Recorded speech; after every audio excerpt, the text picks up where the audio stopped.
After studying SN1 mechanism of nucleophilic substitution, we will start with the SN2 mechanism. It is a bimolecular nucleophilic substitution reaction.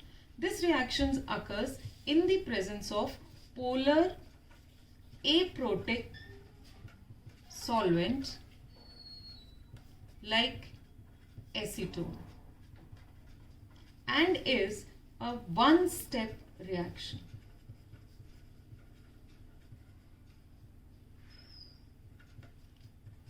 Let's see the mechanism of the reaction. In the same way as we drew the alkyl halide in case of the SN1 mechanism, now we will draw it for the SN2 mechanism. Same. The R1 is the alkyl group behind the this plane, and R2 is in front, and we have the halogen and the hydrogen in the plane. So we have this negative and this positive charge on the carbon. X has got the negative charge. Since the reaction occurs in the aprotic solvent, this will not ionize itself to give the carbocation and the X negative ion. So we will require in this case a nucleophile which should be strong enough to displace this hydrogen.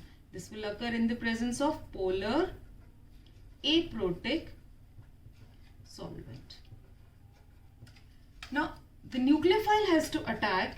If it tries to attack from the front side, it will not be able to attack because there will be a force of repulsion between negatively charged nucleophile and negatively charged halogen.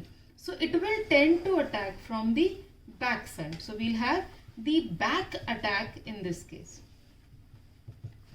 And when it attacks from the back side, it will form an intermediate which will be pentavalent, as it will be having both the leaving group X and the attacking nucleophile here. So nucleophile is attacking from backside, and X, because the carbon cannot retain pentavalent position for a longer time, so it will be the leaving group. So we'll have an intermediate state. This is pentavalent intermediate transition state, and since carbon cannot show pentavalency, so it is unstable. Soon it will release a halide and will form a tetravalent carbon with the nucleophile attached to it. So what will happen? It will form a carbon.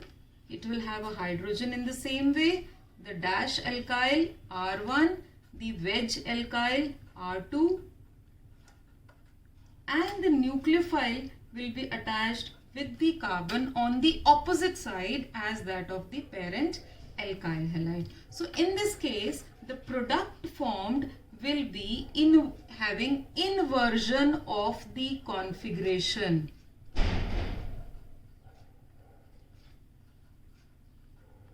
And this inversion was given by Walden, and it is also called as Walden inversion.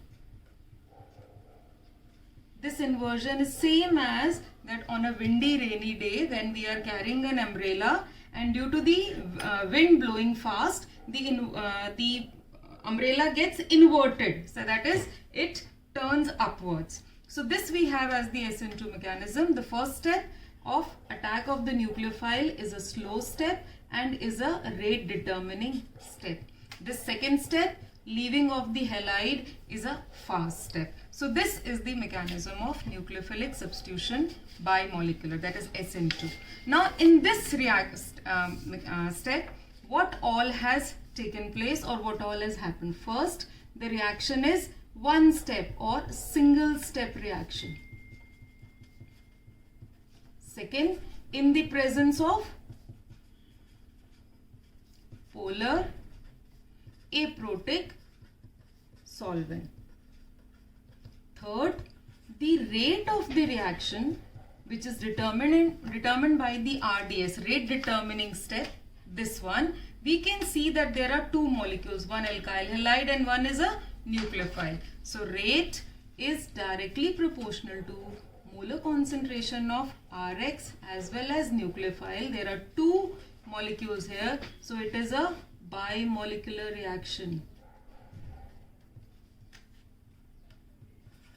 Fourth, the attack of the nucleophile is taking place from the behind. It's a back attack, which can take place only if these R groups, R1 and R2, are not very bulkier. If they are bulkier, it will not have a space or place to attack the carbon. So this reaction generally occurs where the carbon is less sterically hindered. So we can say the rate of attack or rate of reaction is inversely proportional to the steric hindrance. Now, what do we understand from this? That any alkyl halide which is having a carbon halogen bond which is less sterically hindered will be attacked faster or will react faster by SN2 mechanism. So in this case, the primary will react faster than secondary and then tertiary. Then fifth point we have that since there is no protic solvent and there is no ionization of the alkyl halide, the reaction can occur only if the nucleophile is strong. Sixth one, that is the rate of reaction also is directly proportional to the tendency of the leaving group. More is the tendency of the halogen to leave, faster will be the reaction, and leaving tendency depends upon of X depends upon the size of the halogen. We know I is bigger than Br is bigger than Cl, so the Ci bond will be weaker and longer as compared to Cbr, as compared to CCl. So we know the order of leaving tendency of the halogen will be iodine more than Br more than Cl. So this we have in the SN2 mechanism. That is, it is a single step reaction, occurs in the presence of polar aprotic solvent. Rate of reaction is directly proportional to two molecules, so bimolecular. Rate is inversely proportional to the steric hindrance around the CX bond. Nucleophile attacking should be a stronger one, and rate of reaction is also directly proportional to the leaving tendency of the group. And we know the bigger an atom is, better it will leave, and the leaving tendency will be stronger for it. So this is about the SN2 mechanism. Now we can have a question on this. These are the four molecules.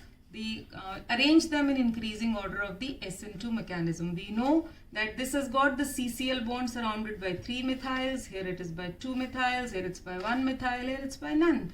So the attack of the nucleophile will be easier in case of primary. So order will be this one. Second, here we have all the 3 alkyls as primary, but we have different halogen groups. I is a better leaving group, so SN2 mechanism will occur faster in ethyl iodide as compared to ethyl bromide as compared to ethyl chloride. So please go through the topic, and if you have any problem, please ask personally. Thank you so much.